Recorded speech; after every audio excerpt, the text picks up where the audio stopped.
माहीत नव्हते ते प्राचार्य एवढ्या गोष्टी आपल्याला पुरवल्या, पण तेवढ्या प्राचार्यांपेक्षा सगळ्यात जास्त मला तर आवडणारे सगळ्यात म्हणजे कुकडे सर आहेत. कारण ते नाही त्या गोष्टी तुमच्यासाठी आजपर्यंत रात्रंदिवस पुरवलेल्या आहेत. मी तर आतापर्यंत पाहिलं नाही की विद्यार्थ्यांसाठी एवढ्या वह्या कधी आयुष्य मला एवढ्या 2 वर्षात माझं काय एवढं अधिकार नाही बरं काही असं एवढे प्राचार्यांना बोलणं तिथं बोलणं, पण त्यांच्या किती देणं असतं आणि विद्यार्थ्यांना काय काय दिलं पाहिजे. आणि सर सतत म्हणत असतात, सर आपल्याला आणि काय करता येईल विद्यार्थ्यांना, काय आणून द्यायचंय, सर तुम्हाला काय सुचतंय, काय कल्पना आहेत तुमच्या डोक्यात, काय द्यायचं आहे विद्यार्थ्यांना. वह्या तुम्हाला किती बी वह्या देतात, पेन तर किती पण पेन आणून देतात. बाकीचे अदर पुस्तकं आहेत वर्गात, एवढ्या मोठ्या मोठ्या स्क्रीन आलेले या वर्षी सगळ्यात एवढ्या सगळ्या गोष्टी आपल्याला विद्यालयाचे मुख्याध्यापक सर, क्रीडा विभाग प्रमुख निंबाळकर सर हे तर आपल्याला स्पर्धेसाठी रात्रंदिवस आपटत असतात, सगळ्या गोष्टी करत असतात.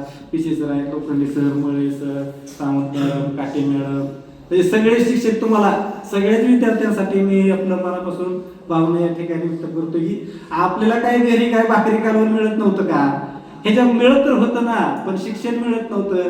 आई वडील कामाला जातात, आपल्या विद्यार्थ्याकडे मुलाकडे लक्ष राहत नाही, म्हणून एक चांगलं शिक्षण मिळतंय म्हणून या ठिकाणी आपल्याला टाकलेलं आहे. का आपल्याला घरी भाकरी कालवून मिळत नाही म्हणून टाकले इथं, तर असं नाही. तर या ठिकाणी आई वडिलांना वाटतं बाबा की माझा मुलगा चांगला शिकावा, याला सगळं वडील तुम्हाला कपडे घ्यायला काय लिहायचे का, किंवा 2 भाकरी घालायला काय लिहायचे का, किंवा शाळेतली फी भरायला तुम्ही वडिलांना लिहि का, पण त्यांना वाटते की बाबा माझ्या मागं इथं लक्ष द्यायला चांगला स्टाफ आहे, शिक्षक आहेत, सगळ्या गोष्टी आहेत, म्हणून तुम्हाला या शाळेत टाकलेलं आहे.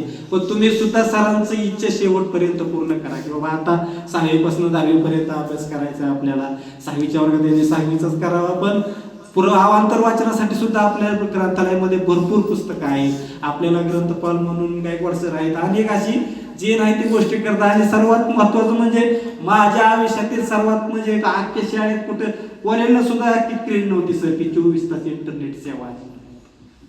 रयतला होत्या, पण तिथं काय इंटरनेटची सोय सुविधा नव्हती. आपलं सगळ्या गोष्टी शिकवायच्या तिथं होतं, LCD प्रोजेक्ट हे त्या गोष्टी.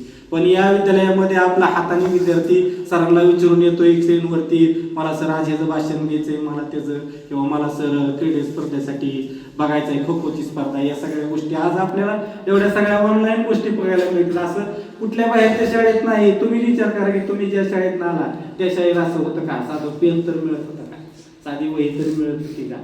म्हणून आपल्याला जे फुकट मिळतंय म्हणून आपण इथं राहायचंय का नाही, तर येथून आपल्याला आपलं नाव लौकिक करायचंय, आपला नंबर आणायचा आहे इथं, आपलं नाव राहिलं पाहिजे शाळेत. सरांनी म्हणलं पाहिजे सर असा विद्यार्थी आहे, तो चांगला अभ्यास करायचा, असं करायचा.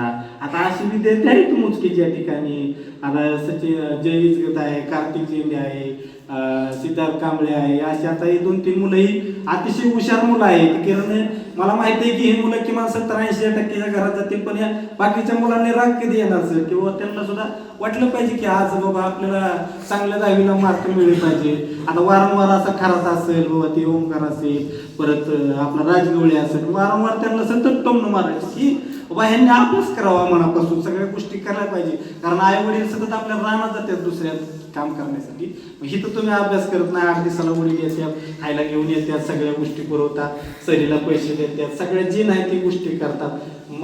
माझ्याकडून मी त्या जेवढ्या गोष्टी होत्या तेवढ्या मी, कारण मला दुपारी बोलले की सर आपल्याला निरोप समारंभ आहे, आपल्याला थोडी तयारी करायची. म्हणलं मी माझं काम दिवसभर चालू राहायचं, मी संध्याकाळी 8-9 वाजता येतो आणि काय गोष्टी आणून आपण थोडंसं आपला एक शाळेत पण असा कार्यक्रम मुलं म्हणत होती की सर कधी झाला नाही, पिशे सर म्हणल्याप्रमाणे. पण म्हणलं आता करूया सगळ्या विद्यार्थ्यांच्या. सर पण म्हणले की आता आपण हाय झाला उशीर, तर आता हाय वेळ थोडा आपल्याकडे, तर आपण सोमवारी कार्यक्रमाचं नियोजन करू आणि जेवढं व्हायचं तेवढं आपल्या सर्वांच्या मार्गदर्शनामुळे आणि पुढे सरांनी चांगलं मार्गदर्शन केलं याबद्दल तसेच आपल्या विद्यालयातील शिक्षक यांचं मी मनापासून आभार मानतो. धन्यवाद.